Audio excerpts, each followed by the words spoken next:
हे तो hello friends, कैसे हो आप सब लोग। आई होप आप सब बढ़िया होंगे। तो फ्रेंड्स, आज की वीडियो होने वाली है बहुत ज्यादा खास, इसलिए रहना बिल्कुल एंड तक, क्योंकि मैं बताने वाली हूँ आज आपको कि जो मार्केट में इतने सारे स्प्रे मिलते हैं, चाहे वो टोनर हो या फिर आपका मेकअप फिक्सर हो, मिस्ट हो और या फिर हो सेटिंग स्प्रे, क्या यूज होता है इनका। फ्रेंड्स देखिए, बहुत सारे लोग आज भी ऐसे हैं, बहुत सारे ब्यूटिशियन जो अपनी स्टार्टिंग अभी उन्होंने स्टार्ट किया है जस्ट, तो उनको ये नहीं पता होता है कि इन सब चीजों का क्या यूज होता है। फ्रेंड्स देखिए, ये जो चीजें होती हैं, जितने भी स्प्रे आते हैं, दिखने में ऑलमोस्ट सेम लगते हैं, राइट, बट इनका यूज बिल्कुल अलग अलग होता है। अगर सही स्टेप के बाद आप सही स्प्रे यूज नहीं करोगे तो क्या होगा, आपका मेकअप ग्रे पड़ सकता है, आपका मेकअप जो है वो लॉन्ग लास्ट नहीं करेगा, वो केकी भी हो सकता है, फ्लॉलेस आपका लुक नहीं आएगा, और उससे क्या होगा, आपका क्लाइंट नाराज हो जाएगा, राइट। तो हमको क्लाइंट को नाराज नहीं करना है, हमको बिल्कुल सही प्रोडक्ट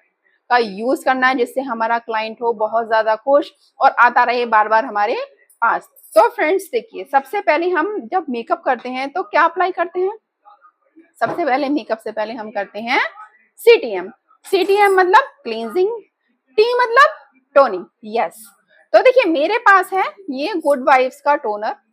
आप अपनी जो आपका फेवरेट ब्रांड है, आप उसके अकॉर्डिंग या फिर आपके बजट के अकॉर्डिंग जो भी टोनर है, आप उसे अप्लाई कर सकते हो। वैसे तो ये है कि हमारी चॉइस बाद में होती है, पहले होती है क्लाइंट की स्किन की डिमांड कि उसकी स्किन ड्राई है, सेंसिटिव है, कैसी है उसकी स्किन, एक्ने प्रोन है, एक्ने प्रोन है तो उसके लिए भी बहुत सारे टोनर आते हैं। मेरे पास एक्ने प्रोन वाला टोनर है, गुड वाइब्स का, बहुत अच्छा है ये भी, राइट। तो हम क्लाइंट की डिमांड के अकॉर्डिंग ही कोई भी टोनर इस्तेमाल करेंगे।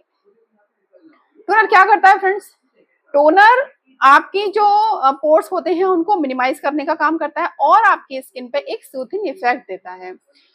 अगर आप अपनी स्किन से प्यार करते हो और चाहते हो कि आप, देखिए फ्रेंड्स, जिस तरीके से हमें जिंदा रहने के लिए खाने की जरूरत होती है ना, उसी तरीके से जो लोग ये चाहते हैं कि उनकी स्किन विदाउट मेकअप भी फ्लॉलेस लगे, तो उनको अपना स्किन केयर करना ही पड़ेगा। और स्किन केयर का एक जो मेन जो स्टेप होता है वो होता है टोनिंग। इसे हमें डेली अप्लाई करना ही पड़ेगा। मेकअप से पहले तो करना ही है, ये तो मैंने आपको मेकअप का स्टेप बताया कि आपको टोनिंग करनी है, लेकिन स्किन केयर, अगर आप अपनी स्किन केयर के लिए बहुत ज्यादा पॉजेसिव हो तो आपको डेली दिन में 2 बार इसको यूज जरूर करना है। इससे क्या होगा, आपकी स्किन टाइटन होगी, आपके जो पोर्स हैं वो टाइटन मिनिमाइज हो जाएंगे, इससे आपकी स्किन क्या होगी, वो फ्लोलेस नजर आएगी और यंगर नजर आएगी, राइट। तो ये तो रहा सीटीएम वाला, जो सबसे पहला स्टेप होता है वो होता है टोनिंग का। उसके बाद आता है सीटीएम के बाद फ्रेंड्स हम क्या करते हैं, सीटीएम के बाद हम अपने बेस को तैयार करते हैं। जब हमारा हम मेकअप करते हैं, जब हम तो जैसे कि हम लोगों ने लगा लिया, प्राइमर लगा लिया, कलर करेक्टर लगा लिया, कंसीलर लगा लिया, फाउंडेशन लगा लिया, राइट, हाइलाइटर लगा लिया।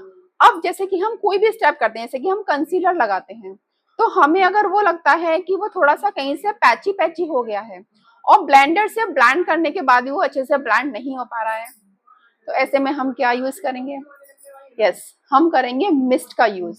उस समय हम मिस्ट लगाएंगे और मिस्ट लगाने से क्या होगा, आपका मेकअप बहुत ही इजीली ब्लेंड हो जाएगा, आपको बिल्कुल भी दिक्कत नहीं आएगी। उस टाइम पे हम किसी और चीज का यूज नहीं करेंगे। आपने सेटिंग स्प्रे लगा दिया अगर उस टाइम पे, तो वो मेकअप अगर पैची है तो वो पैची का पैची ही रह जाएगा। उस टाइम पे हमें सेटिंग स्प्रे या फिर फिक्सर का यूज नहीं करना है, उस टाइम पे हमें ये मिस्ट का यूज करना है। समझ में आ रही है ना फ्रेंड्स आपको बात। तो ये जो मिस्ट है ये बहुत काम का है।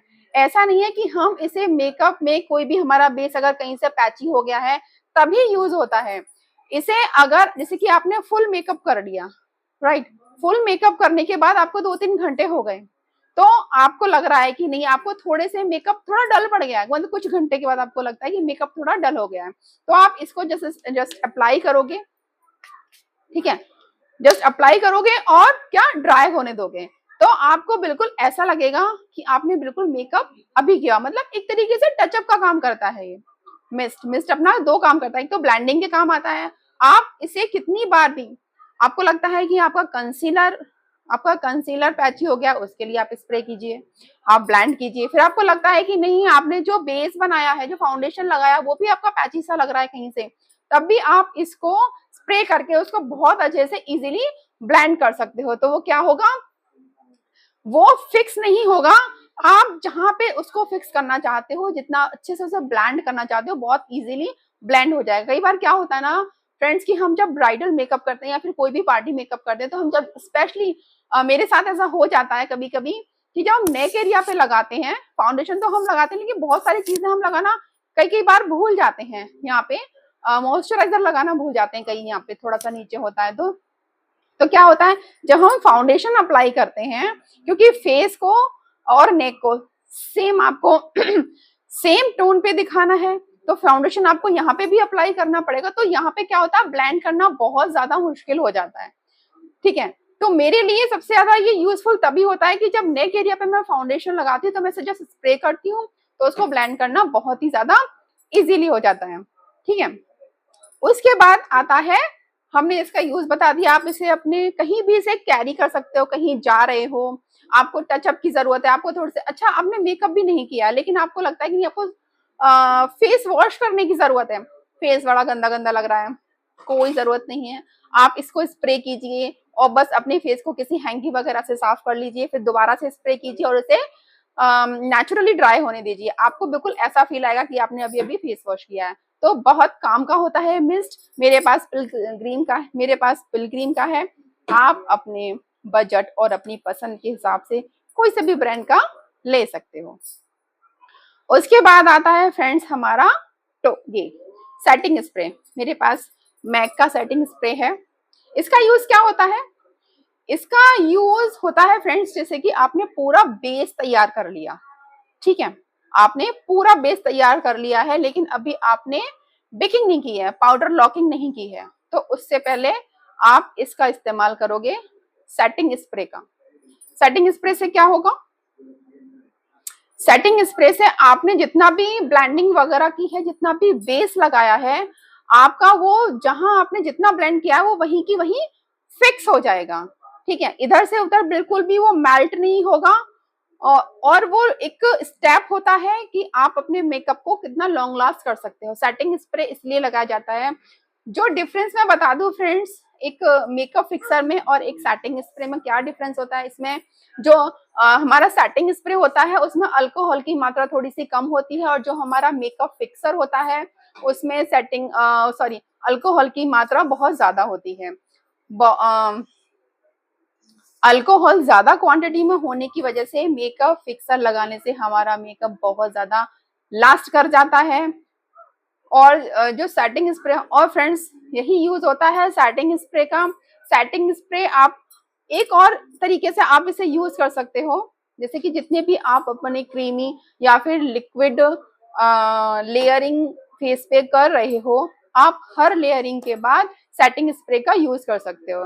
कैसे, जैसे ये आपने कंसीलिंग किया, आपने ब्लेंड सब कुछ कर दिया बहुत अच्छे से, उसके बाद आपने सेटिंग स्प्रे थोड़ा सा लगाया, तो क्या हुआ, आपका जो वो कंसीलिंग है वो सेट हो गई। अब उसके बाद आप जो प्रोडक्ट लगाओगे वो उसके साथ ब्लेंड नहीं करेगा, जैसे कि फाउंडेशन लगाओ ना, और लगाओगे उसके बाद, तो वो ब्लेंड नहीं करेगा। फिर उसके बाद जब आपने फाउंडेशन लगाया आप फिर से इसे स्प्रे कर दीजिए, आपका वो भी लॉक हो जाएगा। उसके बाद जब आप हाईलाइटिंग करोगे, कॉन्टोरिंग करोगे, उसके बाद आप फिर से इसे स्प्रे कर दीजिए। तो आप हर लेयर के बाद भी आपको लगता है कि जरूरत है तो आप इसे यूज कर सकते हो और आपकी हर लेयर को प्रोटेक्ट कर सकते हो। इसके अलावा फ्रेंड्स आता है सबसे लास्ट में मेकअप फिक्सर। मेकअप फिक्सर तो फ्रेंड्स मोस्टली जानते ही हैं कि जब हमारा मेकअप बिल्कुल फिनिश हो जाता है, बेकिंग वगैरह हम सब कर देते हैं, पाउडर लॉकिंग कर देते हैं, लिप कलर, आई मेकअप वगैरह हम सब कुछ कर लेते हैं, उसके बाद सबसे एंड में हम लगाते हैं मेकअप फिक्सर। मेकअप फिक्सर को फ्रेंड्स हमको कभी भी अपने फेस के बिल्कुल पास, बिल्कुल इतने पास से नहीं लगाना है, हमको इतनी दूरी का डिस्टेंस रखना है, राइट, इतनी दूरी का हमें डिस्टेंस रखना है। और जब आप इसे स्प्रे करेंगे तो इस तरीके से शेक करना है, ठीक है, ऐसा नहीं है कि आपने जस्ट लिया और एक जगह ही, जैसे कि ये मेरा फेस है और आपने इस तरीके से नहीं करना है, आपको इस तरीके से करना है, राइट, तो क्या होगा, एक जगह पैच नहीं बनेगा। अगर आप ऐसे करके छोड़ दोगे ना तो इसका एक जगह पैच बन जाएगा। आपको हैंड को मूव करते हुए इसको अप्लाई करना है और क्लाइंट से आपको कहना है कि जब तक ये जो मैंने लिक्विड लगाया है आपके फेस पे ये ड्राई नहीं हो जाता, 1-2 मिनट में ड्राई हो जाता है, जब तक ड्राई नहीं हो जाता क्लाइंट को कोई भी फेशियल एक्सप्रेशन नहीं देना है, ना स्माइल करनी है, ना बोलना है, कुछ भी नहीं करना है। एक बार जब वो ड्राई हो जाता है तो आपका मेकअप बहुत अच्छे से सेट हो जाता है। तो फ्रेंड्स ये थी सारी जानकारी इन सारे स्प्रेज के बारे में। अगर आपको मेरी जो ये इन्फॉर्मेशन है बिल्कुल भी बेनिफिशियल अगर लगी हो तो आप मुझे कमेंट में कुछ भी लिख सकते हो, आप मुझे कमेंट कर सकते हो जो आप कभी नहीं करते हो। अगर आपको मेरा वीडियो अच्छा लगा हो तो लाइक करना, सब्सक्राइब करना, हो सके तो शेयर कर देना। तब तक मिलते हैं अगली वीडियो में। बाय।